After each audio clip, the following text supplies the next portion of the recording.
आज अपने पढ़ेंगे क्लास 9 का मोशन चैप्टर के बारे में। ओके, तो आइए देखते हैं मोशन क्या है।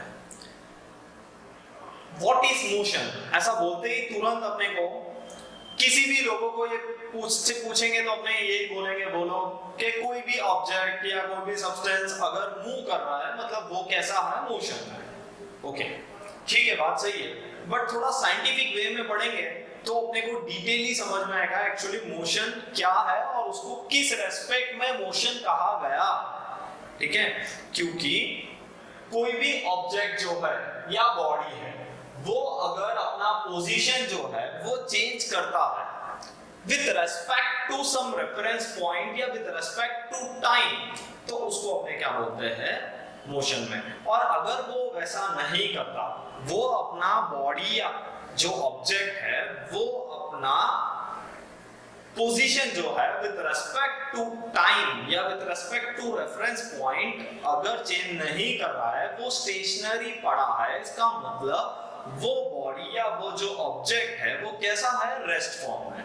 ठीक है, इसलिए मैंने यहाँ पे मेंशन किया है डिफाइन मोशन या व्हाट इज मोशन। ऐसा पढ़ने के लिए अपने को क्या लिखना पड़ेगा, when body does not change its position with respect to time, then we can say that body is at rest। ठीक है, जब तक वो बॉडी या ऑब्जेक्ट अपना पोजीशन चेंज नहीं करता विद रेस्पेक्ट टू टाइम या with respect to some reference point, तो उसको अपने क्या बोलेंगे, वो बॉडी कैसा है, रेस्ट फॉर्म में। और अगर वो body while if a body changes its position, अगर वो बॉडी अपना पोजीशन चेंज करता है विद रेस्पेक्ट टू टाइम या रेफरेंस पॉइंट, तो मैं उसको क्या बोलूंगा, इट इज इन मोशन। ठीक है, अब इस चीज को थोड़ा डायग्रामेटिकल फॉर्म में समझने के लिए मैंने आपके लिए कुछ रिप्रेजेंटेशन किया हुआ है। जरा आप देखो, ये जो फिगर है इसमें ऐसा बताया गया है कि एक बस है, वो बस अभी कहां पे, ऐसे का अभी रेस्ट फॉर्म में पड़ा है। ठीक है, बट ये रेस्ट फॉर्म में है ऐसा कैसे पता चलेगा, और वो मूव करने के बाद अपने इस पोजीशन से इस पोजीशन तक आ गया, वो कैसे पता चलेगा। ठीक है, तो इसको जानने के लिए विद रेस्पेक्ट टू टाइम भी अपने को देखना पड़ता है और with respect to reference point भी अपने उसको देख सकते हैं। कैसे? सपोज ये जो बिल्डिंग है, ये बिल्डिंग जो है, ये बिल्डिंग जो है मेरा वो रेफरेंस पॉइंट है, या तो फिर ये जो मेरा स्ट्रीट लाइट है, ये सब कैसा है, मेरा रेफरेंस पॉइंट है। ये जो बिल्डिंग या स्ट्रीट लाइट जो है वो क्या है, मेरा रेफरेंस पॉइंट है। अब ये रेफरेंस पॉइंट क्यों बोला गया? रेफरेंस पॉइंट का मतलब वो पॉइंट जो स्टेशनरी हो, जो टाइम के रेस्पेक्ट में अपने पोजीशन को चेंज नहीं करता। ठीक है, फॉर एग्जांपल यहाँ पे जो बिल्डिंग है वो हर एवरी आवर में अपना पोजीशन चेंज करके बिल्डिंग यहाँ आ जाता है, यहाँ आ जाता है, ऐसा तो नहीं होता। और ना ही स्ट्रीट लाइट ऐसे चलता रहता है, यानी जो स्ट्रीट लाइट जहाँ है वो तो वहीं है, वैसे जो बिल्डिंग जहाँ है वो तो वहीं है। तो उसके रेस्पेक्ट में अपने ये बता सकते हैं कि अगर ये बिल्डिंग यहाँ है और ये स्ट्रीट लाइट यहाँ है और इन दोनों के बीच में अगर ये बस खड़ा है और आफ्टर 3 आवर्स भी वो बस वहां का वहां ही खड़ा है, तो इसका मतलब वो बस कैसा है, अभी रेस्ट फॉर्म में। क्यों? अपने को कैसे पता चला? क्योंकि बिल्डिंग और स्ट्रीट लाइट के सेंटर में वो पहले भी खड़ा था और अभी भी वहीं ही खड़ा है, इसका मतलब वो ऑब्जेक्ट मूव नहीं कर रहा, इसका मतलब वो रेस्ट है। तो ये रेस्ट है, कैसे पता चला? With respect to reference point. अपने ने देखा कि टाइम बढ़ा, but with respect to reference point वो बॉडी जो है, वो जो ऑब्जेक्ट है, ठीक है, उसका पोजीशन जो है वो चेंज नहीं हुआ। इसका मतलब वो बस किस फॉर्म में पड़ा है, रेस्ट फॉर्म में पड़ा। बट अगर यही बस आफ्टर सम टाइम ये पता चला कि ये दो जगह से हटके, ठीक है, यहाँ पे अब नहीं है, इसका पोजीशन चेंज हो गया, वो यहाँ आ चुका है, मतलब इन दोनों के बीच में अब ये बस नहीं है, इन दोनों के बीच में अब ये बस नहीं है, यानी ये बस अब कहाँ जा चुका है, यहाँ से ट्रैवल करके यहाँ आ चुका है। ठीक है, इसका मतलब अब ये बस जो है यहाँ आने के वजह से अपने को पता चला कि बस ने क्या किया, मूवमेंट किया। तो ये जो मूवमेंट होता है with respect to reference point और विद रेस्पेक्ट टू टाइम, अगर कोई भी बॉडी या ऑब्जेक्ट अपना पोजीशन चेंज करता है, मींस मूव करता है, तो उसको अपने क्या बोलते हैं, the body is said to be in motion. Okay guys, पता चल गया मोशन क्या है आपको। अब अपने पढ़ेंगे टाइप्स ऑफ मोशन के बारे में। ठीक है, टाइप ऑफ मोशन पढ़ने से पहले ये भी थोड़ा समझते हैं कि मोशन भी दो टाइप के होते हैं, एक फास्ट मोशन भी होता है और एक स्लो टाइप के मोशन भी होते हैं। फास्ट टाइप के मोशन या स्लो टाइप के मोशन जो है वो कैसा होता है? फास्ट टाइप का मोशन मतलब जिसको अपने ऑब्जर्व कर सकते हैं थोड़ा कुछ, और स्लो मोशन में भी ऐसा ही है। फॉर एग्जांपल मैं आपको स्लो का पहले आपको समझाता हूं। जैसे कि आप देख सकते हो कि जो अपने रिस्ट वॉच हाथ में जो भी पहना है या फिर जो घर में वॉल क्लॉक है उसको आप देखते रहोगे तो उसमें टोटल 3 हैंड्स होते हैं, ठीक है? उसमें टोटल 3 हैंड्स होते हैं ना।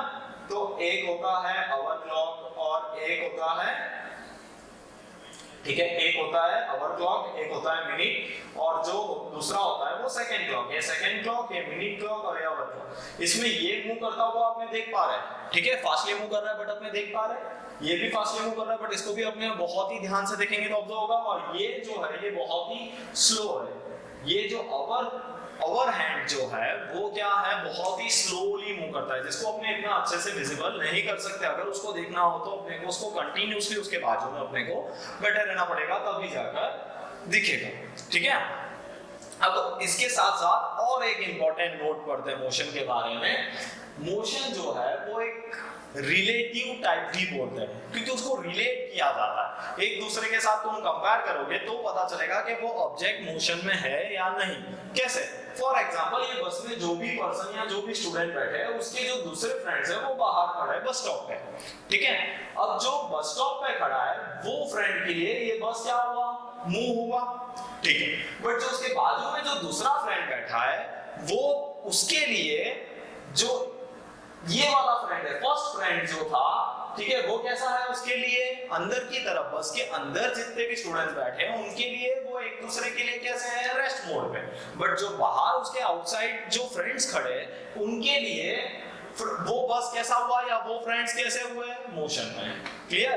तो इसके वजह से ये रिलेटिव मोशन भी कहा जाता है, क्योंकि रिलेट करके अपने को पता चलता है कि कौन किस तरफ से अपने किस नजर से अपने उसको देख रहे हैं, इसके हिसाब से अपने को पता चलता है कि मोशन किस टाइप का है, इसलिए अपने उसको क्या बोलेंगे, रिलेटिव मोशन। ओके, अब टाइप्स ऑफ मोशन में दो टाइप होता है, एक डायरेक्शन के हिसाब से भी मोशन को तुम डिवाइड कर सकते हो और दूसरा स्टेट ऑफ मोशन के हिसाब से भी तुम उसको डिवाइड कर सकते हो। अब फॉर एग्जांपल अपने डायरेक्शन के हिसाब से करते हैं, ठीक है? पहले तो जो अकॉर्डिंग टू डायरेक्शन है उसमें 1 डायमेंशनल, 2 डायमेंशनल और 3 डायमेंशनल ऐसा मैंने बोला, बट इसके भी बहुत सारे सब टाइप्स हैं जब आप अगर डिटेल ही पढ़ोगे तो।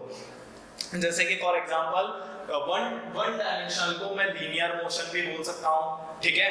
2 डायमेंशनल को मैं सर्कुलर मोशन बोल सकता हूँ, रोटेशनल मोशन बोल सकता हूँ, 3 डायमेंशनल को एक्सियल मोशन बोल सकता हूँ, ठीक है? और फिर इसमें वाइब्रेशनल मोशन भी आता है। ऐसे बहुत सारे टाइप के मोशंस अभी और भी है जो अभी अपने डिटेल ही आगे स्टडी करेंगे आने वाले लेक्चर्स में, ठीक है? बट 1 डायमेंशनल या फिर उसको लीनियर मोशन क्यों बोला गया है? अगर जैसे ये बस है, ये बस अगर स्ट्रेटली ट्रैवल करेगा, सिर्फ स्ट्रेट लाइन में ही ट्रैवल सीधा सीधा करता जाएगा तो ऐसे टाइप के मोशन को मैं बोलूंगा लीनियर मोशन। बट अगर 2 डायमेंशन का बोलूंगा, अगर ये बस जो है वो सरकमफ्रेंस के हिसाब से सर्कुलरली मूव करेगा, सपोज इस पॉइंट से अब वो गोल घूम के वापस उसी पॉइंट पे अगर आ रहा है फिर वापस ही मूव, तो ये जो है वो किस टाइप के मोशन के अंदर इन्वॉल्व होगा, 2 डायमेंशनल मोशन में, ठीक है? तो इसलिए मैंने यहाँ पे लिखा है जो ऑब्जेक्ट है बॉडी जो है वो मूव किस फॉर्म में, किस पाथ में करता है, कर्व्ड पाथ में, ठीक है? अलोंग ए कर्व्ड पाथ अगर कोई बॉडी या ऑब्जेक्ट मूव करता है तो उसको अपने क्या बोलेंगे, 2 डायमेंशनल मोशन।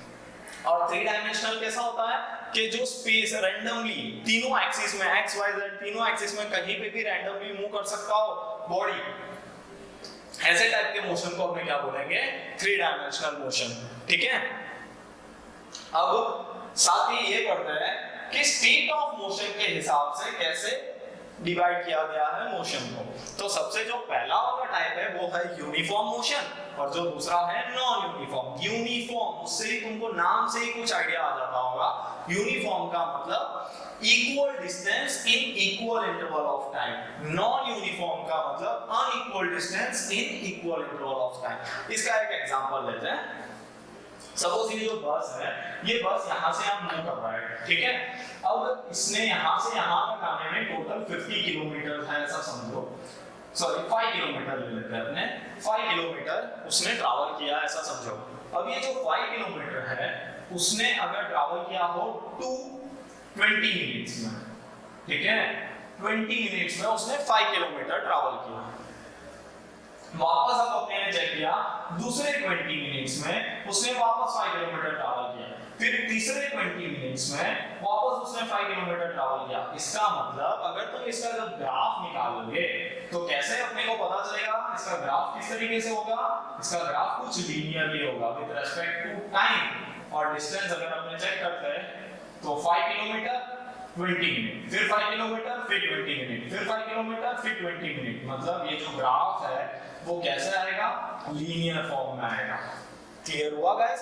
तो यूनिफॉर्म क्यों कहा गया है कि हर 5 मिनट्स में तुम देख सकते हो कि टोटल 20 मिनट, सॉरी हर 20 मिनट्स में तुम देख सकते हो कि कितना 5 किलोमीटर का डिस्टेंस ट्रैवल हो रहा है, यानी इक्वल डिस्टेंस ट्रैवल कर रहे हैं इक्वल इंटरवल ऑफ टाइम में, तो उसको मैं क्या बोलूंगा? Uniform motion. बट अगर अनइक्वल डिस्टेंस ट्रैवल हो रहा है इक्वल इंटरवल ऑफ टाइम, मतलब कि वही 20 मिनट का टाइम ले लो बट डिस्टेंस जो है सपोज, ठीक है, वो डिस्टेंस जो है वो सपोज 5 पहले 20 मिनट्स में 5 किलोमीटर ट्रैवल हुआ बट बाकी के 20 मिनट्स में कुछ 7 किलोमीटर ही ट्रैवल हो पाया, ठीक है, फिर वापस और जो 20 मिनट्स था उसमें suppose for example 15 kilometre travel हो गया। इसका मतलब क्या हुआ कि बीच में, ठीक है, पहले 5 किलोमीटर ट्रैवल हुआ, फिर 7 किलोमीटर ट्रैवल हुआ, फिर 15 किलोमीटर ट्रैवल हुआ। इसका मतलब क्या है कि कहीं पे ट्रैफिक एक नॉर्मल स्पीड में चल रहा था लो ट्रैफिक होने की वजह से, और कहीं पे बहुत मेजर ट्रैफिक होने की वजह से वहां पे स्पीड कम हो गई थी, फिर उसके बाद और ज्यादा स्पीड बढ़ गई। क्यों? क्योंकि वहां पे बिल्कुल ट्रैफिक था ही नहीं। तो जब ट्रैफिक बिना रोड है तो वहां पे बहुत ही अच्छे स्पीड से गाड़ी चल रही है, यानी ज्यादा डिस्टेंस कवर हुआ सेम टाइम में। बट अगर ट्रैफिक बहुत ज्यादा है इसका मतलब वही टाइम में डिस्टेंस बहुत ही कम कवर हो रहा है। इससे क्या पता चला? टाइम सेम है बट डिस्टेंस अनइक्वल है। तो ऐसे अनइक्वल डिस्टेंस जब इक्वल इंटरवल में अपने ट्रैवल करेंगे तो उसको अपने क्या बोलेंगे?